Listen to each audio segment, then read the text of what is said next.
Sherry Gaither with Carolina Pottery. And today we're going to talk about how to do the top of your Christmas tree.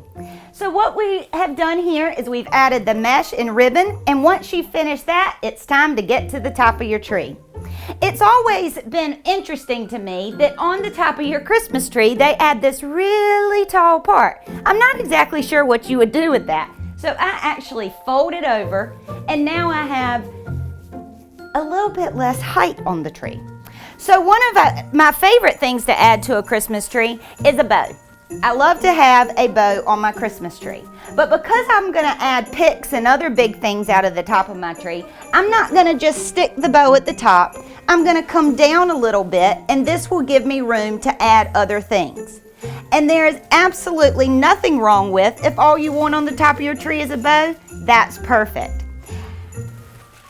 So we're going to start out by adding this bow around the top of the tree, and I'm just using the wire going all the way around the tree. Make sure you twist it on really tight because you don't want that bow falling off. Some people like to have a fuller bow at the top of the tree. And so what they do is you tie two smaller bows instead of one gigantic bow, add this to the back of the tree, and it makes it look like you have a gigantic bow, but it's much easier to tie. And don't forget, for those bow tying tutorials, to check out our DIY videos. And we're just going to tie that around on the other side. You want to make sure that you get them lined up so that it looks like one gigantic bow. And then we're going to fluff it back up so that you have all your pretty loops. Now the length of your tails is totally up to you. You can make them touch the bottom of your tree. They can be very short. These they're about 18 to 22 inches long. So there's all different things that you can now start adding to the top of your tree. You want to think about things in odd numbers though. That's always kind of a good tip in design. So I'm going to start with one over to the left. I'm actually going to do one straight up in the middle. And then I'm going to come over and add one to the side. Now you're thinking that looks like a funny hairdo. But do not worry, because now what we're going to do is start to come down the tree so that all of it blends in.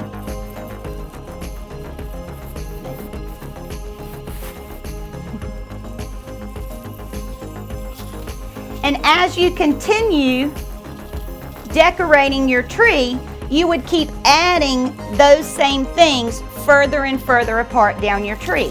So after you have those in the topper, my next one might come all the way down here so that you can see that you start repeating the same thing throughout the tree. It just gets farther and farther apart. So I'm going to stick this back up in the top. And now I want to keep on adding.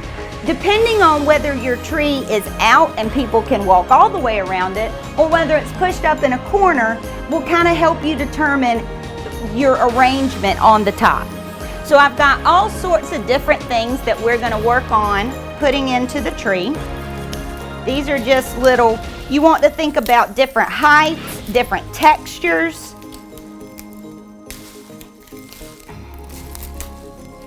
Okay, so next I'm going to add this in, and you'll notice I like doing each thing separately. So some people will take one of everything that they're doing and just stick it all around. I like to go step by step.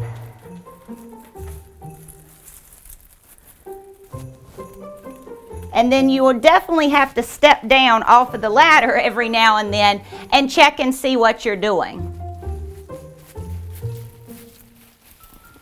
And you'll notice that sometimes it's a little challenging to get these picks into the tree, but persistence will eventually pay off. Then you just again start coming down the side of the tree. And just like you would have done before, you're going to then keep going down throughout your tree. Now you can make these stick out as far or as short in as you want. The most important thing is the shorter it gets in, if you have a really long pick on it, make sure that it's not sticking out the back of your tree. So right now I'm gonna leave that. I need one over here because I've already, in this topper, started coming down the tree. Now this tree, we're gonna move back into this corner, so I'm not as worried about making sure that I fill out on this back side. I want it around the sides, and then I'll work towards the front of it. So then I want to add a little bit of nature into this tree. So I have some snow-covered pine cones that I'm just gonna come in now with all this beautiful glitter and start to bring the outdoors in.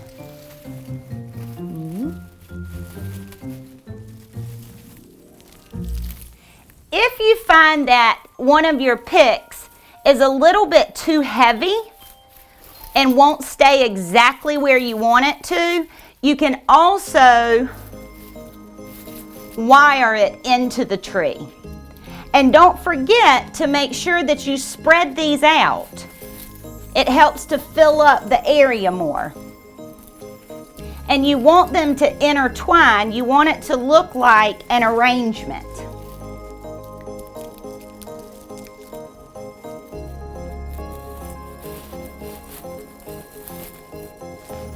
And then the same thing again, I'm gonna bend these so that they sort of follow with the shape of the tree.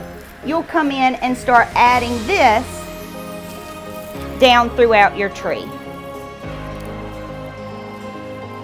So here I just kept adding the different types of picks and putting them around until I felt like it was full enough.